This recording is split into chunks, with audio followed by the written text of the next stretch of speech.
मोदी सरकार ने आखिरकार पूरे खेल की स्क्रिप्ट का आखिरी पन्ना पलट दिया है और देखते ही देखते नीट पेपर लीक मामले में घिरे शिक्षा मंत्री धर्मेंद्र प्रधान के इस्तीफे की मांग को बहुत ही चालाकी से पीछे छोड़ दिया गया। जंतर मंतर पर चल रहा प्रदर्शन अचानक से उग्र हो जाता है, चारों तरफ हंगामा बरप जाता है और इसी पूरे शोर शराबे के बीच कॉकरोच जनता पार्टी के संस्थापक अभिजीत दीपके और सोनम वांगचुक मिलकर विपक्ष के मजबूत स्टैंड को पूरी तरह कमजोर करने के खेल में जुट जाते हैं।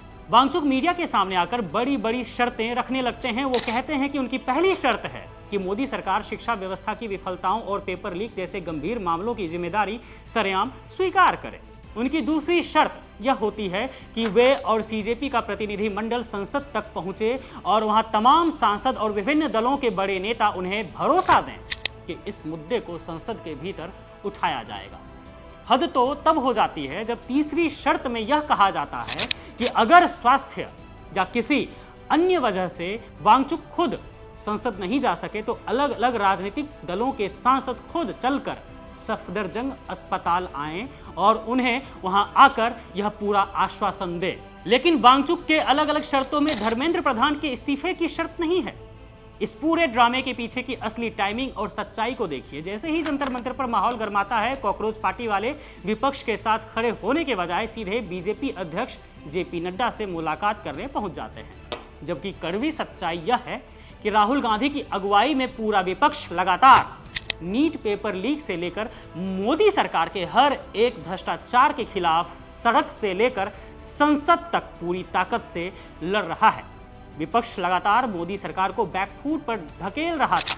राहुल गांधी कोटा से लेकर देहरादून तक छात्रों की गूंज का आयोजन कर रहे हैं, उसमें छात्रों से मिल रहे हैं और सारी बातों को समझ रहे हैं और मोदी सरकार पर लगातार निशाना साध रहे हैं। पर अचानक इन लोगों ने बीच में एंट्री मार दी और मोदी सरकार के पक्ष में एक सोची समझी आवाज और माहौल बनाने की कोशिश शुरू कर दी। लेकिन मोदी सरकार और इन मोहरों की यह साजिश इतनी आसानी से कामयाब होने वाली नहीं है। अब सोचने वाली बात यह है कि इस पूरे खेल से हासिल क्या हुआ। पहला तो यह कि एक ऐसा नैरेटिव यानी माहौल बन जाएगा कि सरकार युवाओं के मुद्दों को लेकर बहुत गंभीर है, नरेंद्र मोदी बहुत अच्छे हैं और यहाँ जनता की हर बात सुनी जाती है। मोदी सरकार को दूसरा फायदा यह होगा कि जनता के बीच यह संदेश जाएगा कि विपक्ष तो बिल्कुल नकारा है, उससे कुछ हो कहां पा रहा है। इसलिए इन लोगों को खुद आगे आना पड़ा, मतलब कि कॉकरोचों को। तीसरा बड़ा खेल यह हुआ कि मोदी सरकार ने अपने हिसाब का एक नया और पालतू विपक्ष खड़ा कर दिया है, कॉकरोचों, जिससे आने वाले वक्त में अपने हिसाब की चीजें बड़ी आसानी से कराई जा सके। चौथा पहलू यह है कि नीट पेपर लीक के गहरे सदमे और मानसिक तनाव की वजह से जिन 25 मासूम बच्चों की जान चली गई, पेपर लीक की वजह से इस पूरे नए ड्रामे और सेटिंग के जरिए उसे बड़ी ही आसानी से दबा दिया गया, भुला दिया गया उनकी मौतों को, बच्चों की मौतों को। और पांचवा बड़ा नुकसान यह है कि आने वाले वक्त के लिए एक ऐसा ग्रुप तैयार कर दिया गया है जो असली विपक्ष के किए कराए और उनकी हर एक मेहनत को पल भर में जीरो कर सके। याद रहे दोस्तों, यह वही मोदी सरकार है जिसने सोनम वांगचुक को पहले तो जेल में सराया, फिर एनएसए हटाकर जेल से बाहर निकाला। वांगचुक हमेशा से ही नरेंद्र मोदी और बीजेपी सरकार के बहुत बड़े वाले फैन रहे हैं। अब सोचने वाली बात यह है कि जो सही लोग, जो बिना पैसे वाले छात्र और युवा इनको सच समझकर सपोर्ट कर रहे हैं, इस धोखे के बाद उन मासूमों के दिल पर क्या बीत रही होगी। बाकी इस पूरे खेल के पीछे पानी की तरह पैसा बहाया गया है।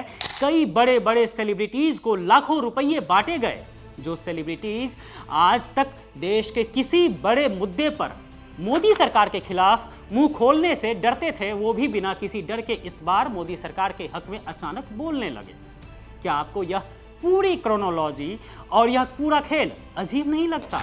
कतई देश में एक अनोखा और नया लोकतंत्र कायम करवा दिया गया है नरेंद्र मोदी और अमित शाह के द्वारा, जहां आंदोलन भी अपनी मर्जी से खड़ा किया जाएगा और उसे खत्म भी अपनी मर्जी से ही किया जाएगा और उन्हीं किरदारों से यह कराया जाएगा जो इसमें शामिल होंगे, लाइक अभिजीत दीपके।